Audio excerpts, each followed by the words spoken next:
what were you thinking, going out by yourself? Don't you know how dangerous it is? It's okay. Toba helped me. And we met some kind strangers who helped us, and... Kind strangers? What made you so sure they were so kind, huh? Oh, I suppose they had kind stranger written on their forehead? Yeah, actually, they did. In big, bold letters. Don't talk back to me. The Mountain King problem still hasn't been solved. What would I do if I lost you too? No dinner for you tonight. They were good people, Dad. Dinner or no dinner. Hello again, Hoonie. It's Miss Paimon and Mr. Traveler. Dad, it's them. They're the ones who helped me. And I promised we'd take care of them if they came to visit. Oh, so you're the kind strangers. Well, I'm Trinidad. Apparently, you helped my daughter today, so if there's anything you need, just ask. As an elder of the Scions of the Canopy, I've got some influence around here. Now, I trust that you're sensible people who know better than to take advantage of their host's generosity. Yep, just helping a neighbor. We're not looking for anything in return. Oh? Well, let's hope so. Dad, please! They're not bad people. They've eaten at the same table with Kanich before. Be nice to them. Kanich? Wait! I heard that two mysterious travelers from afar showed up at the Stadium of the Sacred Flame. Are they you? And Paimon's the other. I do apologize. A lot's been going on in our tribe lately, and I suppose the pressure must be getting to me. I can't believe I was so rude to you. I feel ashamed. We got off on the wrong foot. Can we, start over? Oh, now we're talking. Seriously, though, don't worry about it. Already forgotten. We're just happy to see Hoonie got home safe and sound. Oh, you just arrived, I take it, and it would be my honor to give you a hero's welcome tonight. Careful now, that's quite an about face. We've heard that kind of thing can lead to spontaneous combustion around these parts.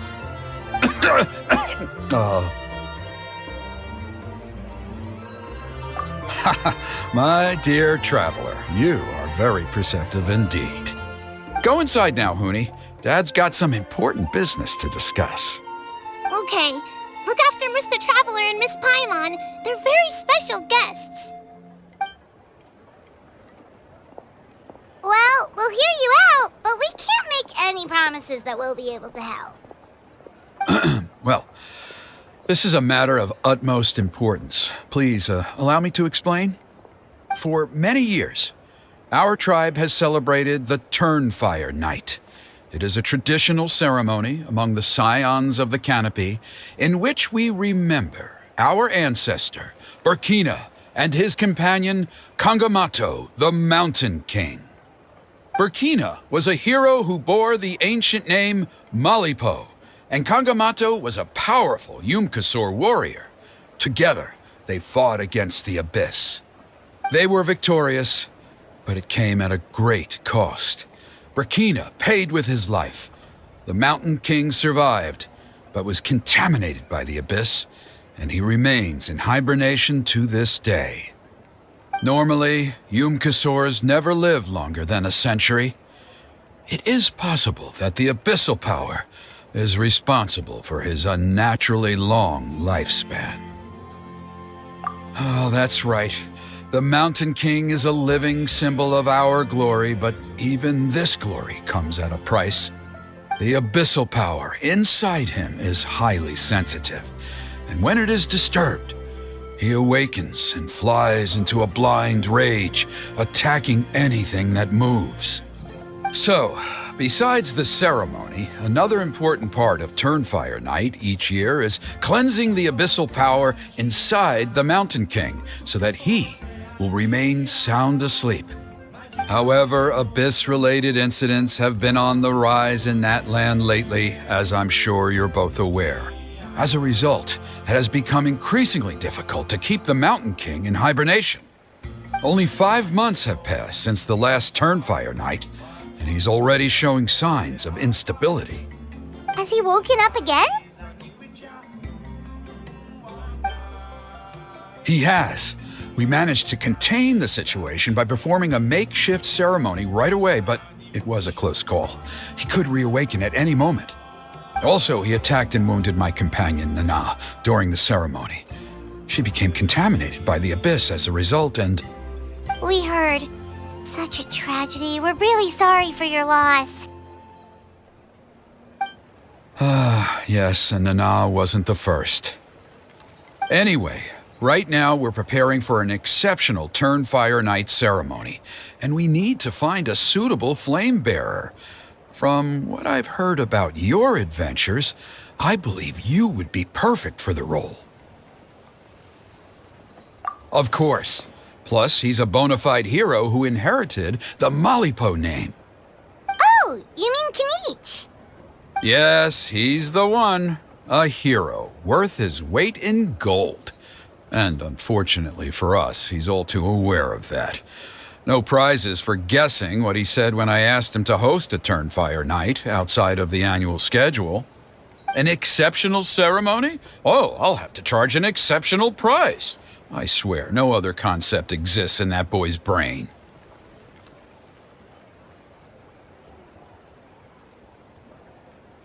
I'm not the one to usually talk about people behind their backs, but I'm convinced the Wayab got hit on the head and took a wrong turn the day it chose to give that ancient name to him. I mean, have you ever heard of a hero whose mantra is, "What's your asking price?" Oh, and don't get me started on that insufferable Ahau he hangs around with. Thinks he's God's gift to mankind. Pompous fool. Yeah, Paimon has to agree on that last part. Anyway, the fact is, the ceremony can just as easily be done without him as long as we can find someone else. And besides, you two seem like much better candidates. So, what do you think?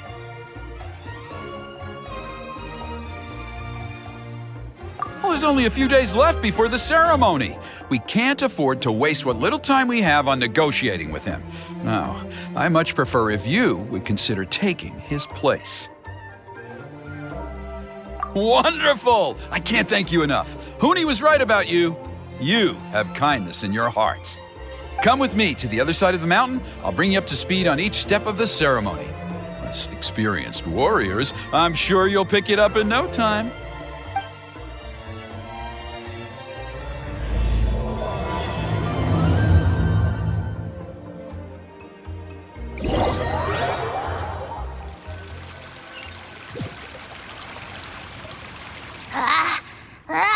Achoo!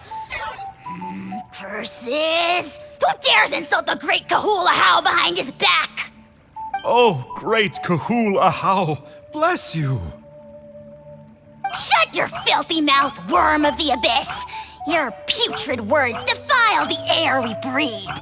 You make the almighty Dragon Lord, Kahul Ahau, sick to the stomach! Speaking as a member of the Abyss Order, that's music to my ears. Exactly the kind of reaction we're going for.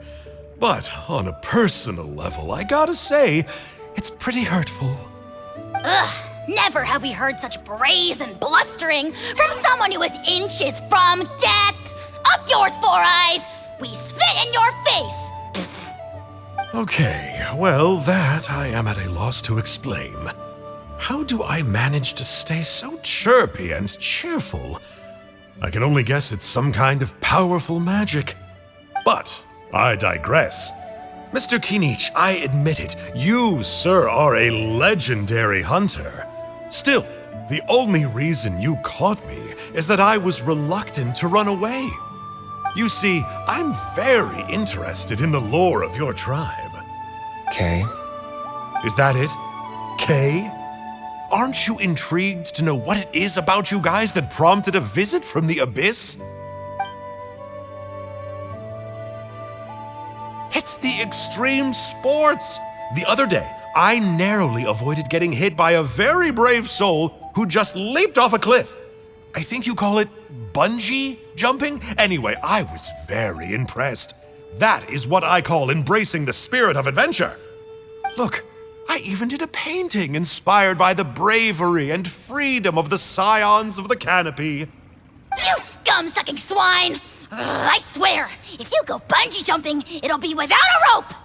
Head first off the tallest cliff, with a band of hunters on your tail, and nowhere left to run, and a bottomless cesspit waiting for you on the ground.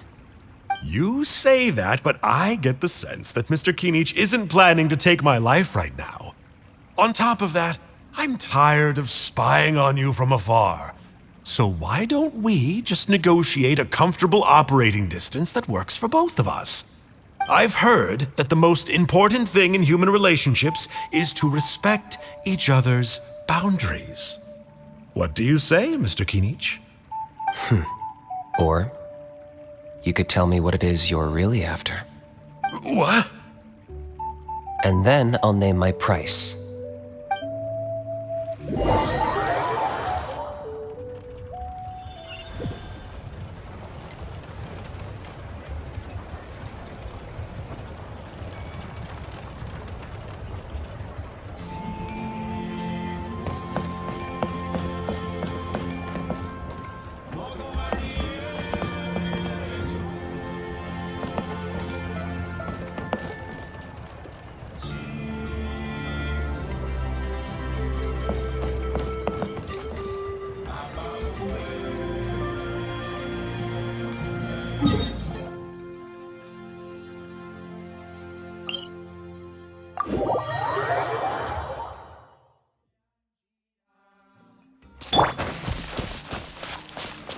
Woohoo!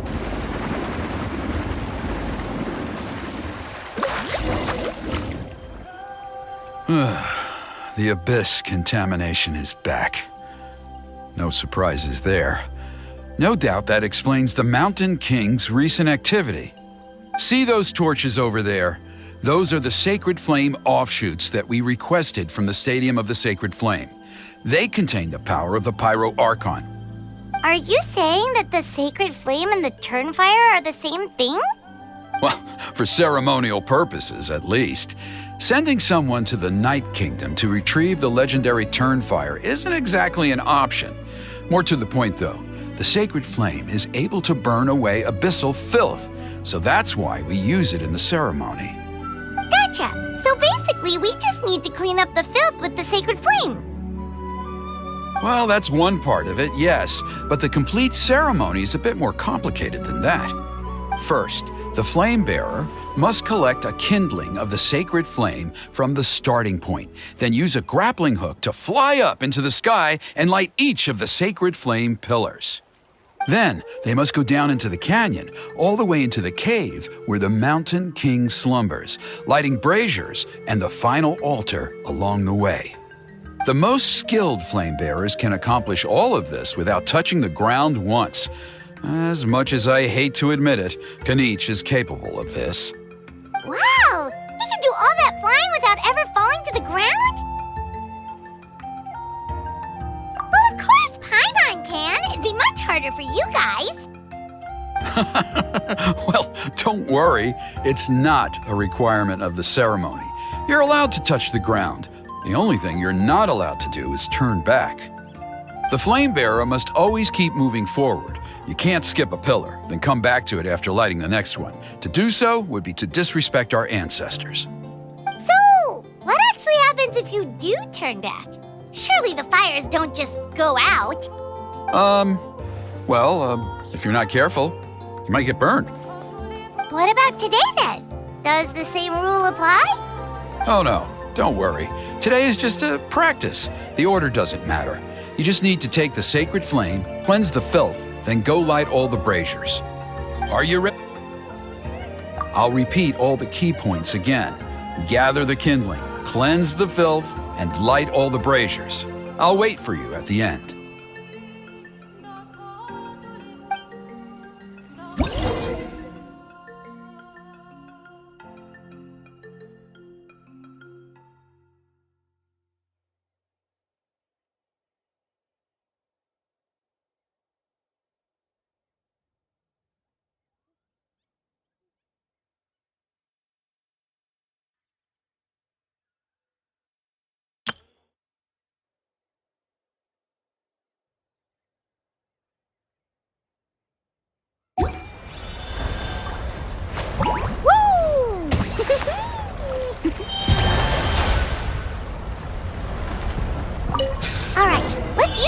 scrambling to complete our mission. There's abyssal filth over there. Let's burn it away with the sacred flame.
Should be all the braziers. Let's regroup with Trinidad.